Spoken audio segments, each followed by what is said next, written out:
YSR Congress party ఆధ్వర్యంలో వెన్నుపోటు దినం నిరసన ర్యాలీ.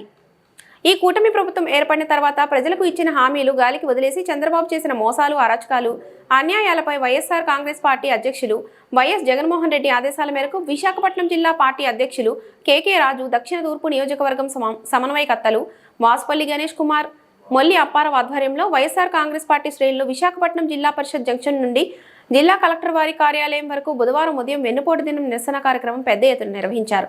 ఈ సందర్భంగా కేకే రాజు మాట్లాడుతూ, ఆనాడు ఎన్టీఆర్ను వెన్నుపోటు పొడిచి దొడ్డిదారిలో ముఖ్యమంత్రి అయిన చంద్రబాబు నాయుడు ఈ రోజు ఎన్నికల ముందు అనేక హామీలు ఇచ్చి ప్రజలను మోసం చేసి అధికారం చేపట్టి ఇచ్చిన హామీలను నెరవేర్చకుండా ప్రజలకు వెన్నుపోటు పొడిచారని ఆయన ఆరోపించారు. అధికారం చేపట్టిన నాటి నుండి వైసీపీ నాయకులను, కార్యకర్తలను టార్గెట్గా చేస్తూ అనేక రకాలుగా కేసులు బనాయించి అరాచక పాలన సాగిస్తూ సంవత్సరం గడిపేశారని, ప్రజల సంక్షేమం కోసం ఏనాడు పట్టించుకోవడం లేదని అన్నారు. ఈ కార్యక్రమంలో రాజ్యసభ సభ్యులు గొల్లబాబురావు, శాసన మండలి సభ్యురాలు మరియు వైఎస్ఆర్సీపీ రాష్ట్ర మహిళా విభాగం అధ్యక్షులు వదురు కళ్యాణి, మాజీ ఎమ్మెల్యేలు, సమన్వయకర్తల కార్పొరేటర్లు, మాజీ కార్పొరేటర్లు, వార్డు అధ్యక్షులు, అనుబంధ సంఘాల అధ్యక్షులు, సభ్యులు, రాష్ట్ర పార్లమెంట్ సిటీ నాయకులు, మహిళా విభాగం నాయకులు, సీనియర్ నాయకులు, కార్యకర్తలు తదితరులు పాల్గొన్నారు. నమ్మేరు కుటుంబ ప్రభుత్వాన్ని మోసపోయారు. నమ్మేరు కాబట్టి 12 నెలల కాలం తిరగకుండానే ఈరోజు ప్రజాగ్రహానికి కుటుంబ ప్రభుత్వం గురైంది.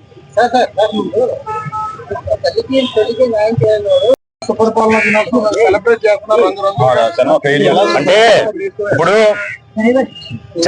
చంద్రబాబు నాయుడు గారు మనం ఎప్పుడన్నా దేవుడికి పూజ చేసినా ఏ మత ఆచారం ప్రకారం క్రైస్తవులు గాని, హిందువులు గాని, ముస్లింలు గాని ప్రేయర్ చేసుకున్నప్పుడు ఎంత బాగా మనస్ఫూర్తిగా ప్రేయర్ చేస్తామో అబద్ధాలని, అసత్యాలని కూడా అంత ఒక మన శ్లోకం చదివితే ఏ విధంగా చెప్తామో ఎలాంటి పశ్చాత్తాపం లేకుండా ఒల్లివేయగల సమర్థత ఉన్న నాయకుడు చంద్రబాబు నాయుడు గారు.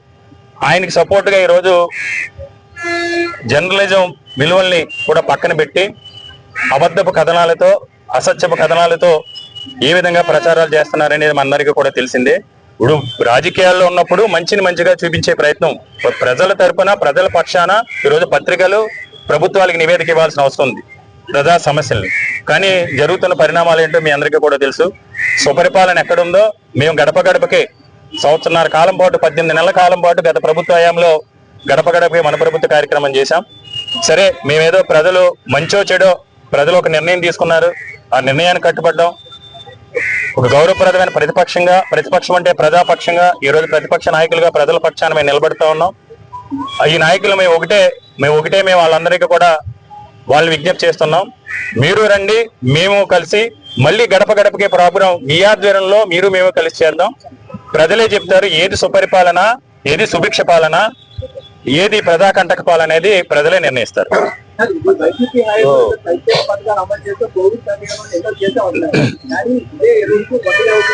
భయపడే పరిస్థితులు, ఒక విధమైన పరిపాలన ఈ రాష్ట్రంలో జరుగుతోంది. ఎవరు గలమెత్తినా, ఎవరు నోరెత్తినా పోలీసు వ్యవస్థ ద్వారా ఈ రోజు నోరునెక్కే ప్రయత్నం చేస్తా ఉన్నారు.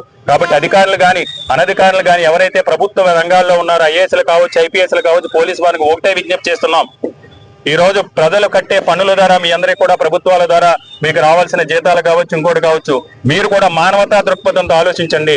ఈ రాష్ట్ర భవిష్యత్తు ప్రశ్నార్థకం అవుతుంది. కాబట్టి మీరందరూ కూడా ప్రజల పక్షాన నిలబడాలని విజ్ఞప్తి చేస్తూ ఈ రోజు గౌరవ మాజీ ముఖ్యమంత్రి వర్యులు శ్రీ వైఎస్ జగన్మోహన్ రెడ్డి గారి పిలుపు మేరకు రాష్ట్ర వ్యాప్తంగా 175 నియోజకవర్గాలను కూడా ఏదైతే చంద్రబాబు నాయుడు గారు ఆ రోజు ఎన్టీ రామారావుని 95లో వెన్నుపోటు పొడిచి తెలుగుదేశం పార్టీని ఏ విధంగా కైవసం చేసుకున్నారో అదే రీతిన ఈ రోజు ఆంధ్రప్రదేశ్ రాష్ట్ర ప్రజలకందరికీ కూడా వెన్నుపోటు పొడిచిన సందర్భంగా వెన్నుపోటు దినంగా ఈ రోజు ముఖ్య జగన్మోహన్ రెడ్డి గారి ఆదేశాల మేరకు ఈ కార్యక్రమాన్ని నిర్వహించడం జరిగింది. మీరు చూశారు ఈ రోజు ఎంత పెద్ద ఎత్తున తరలి వచ్చారో. ఈ రోజు ఈ కార్యక్రమంలో పాల్గొన్న పెద్దలు YSR Congress party PSC member, Rajya Sabha సభ్యులు గొల్లబాబురావు గారికి, ఈ కార్యక్రమంలో నిర్వాహకులు ఈ రోజు ఇక్కడ ఈస్ట్, నార్త్, సౌత్ నిర్వహించిన మాజీ శాసనసభ్యులు, దక్షిణ నియోజకవర్గ వైఎస్ఆర్ కాంగ్రెస్ పార్టీ సమన్వయకర్త వాసుపల్లి గణేష్ కుమార్ గారి ఆధ్వర్యంలో, తూర్పు నియోజకవర్గ సమన్వయకర్త సోదరులు ముల్లప్పారావు గారి ఆధ్వర్యంలో, మాజీ శాసనసభ్యులు తైనాల విజయ్ కుమార్ గారు, వైఎస్ఆర్ కాంగ్రెస్ పార్టీ మహిళా అధ్యక్షురాలు, శాసనమండలి సభ్యురాలు సోదరి వరుడి కళ్యాణ్ గారు, అనుబంధాల మహిళా సంఘాల అధ్యక్షులు, ఎస్సీసీలు కావచ్చు, బీసీసీలు కావచ్చు, యువజన అందరూ కూడా ఈరోజు కార్పొరేటర్స్ కానీ, డిప్యూటీ మేయర్స్ కానీ, మాజీ కార్పొరేటర్స్ కానీ, అందరూ కూడా ఈ రోజు ఈ కార్యక్రమాన్ని విజయవంతం చేసినందుకు ధన్యవాదాలు తెలియజేస్తూ ఇది మొదటి అడుగు. ఈ కూటమి చేస్తున్న అరాచకాలకి, ఈ కూటమి చేస్తున్న నిర్లక్ష్యానికి ఇది మొదటి అడుగు. భవిష్యత్తులో ప్రజల తరపున ఇదే విధంగా మా నాయకుడు జగన్మోహన్ రెడ్డి గారి ఆదేశాల మేరకు ప్రజలకు న్యాయం జరిగే వరకు ఇదే విధంగా పోరాటం చేస్తామని మీడియా మిత్రుల ద్వారా అందరికీ కూడా తెలియజేసుకుంటున్నాం. రామారావు గారు ఎవరు? ఎన్టీ రామారావు గారు ఎవరు? కాళ్ళు కడిగి కన్యాదానం చేసిన మామగారు. దగ్గుపాటి వెంకటేశ్వరరావు గారు ఎవరు?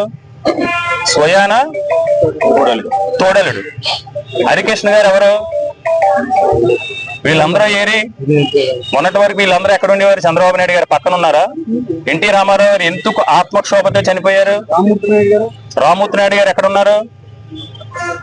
ఇది రాజకీయం వేరు. ఒక కుటుంబంలో నేను, నా తమ్ముడికి, నా చెల్లికి కూడా సిద్ధాంతపరంగా, సైద్ధాంతపరంగా ఎవరి అభిప్రాయాలు వాళ్ళకు ఉండొచ్చు. దాని ప్రకారం జరుగుతూ ఉంటాయి.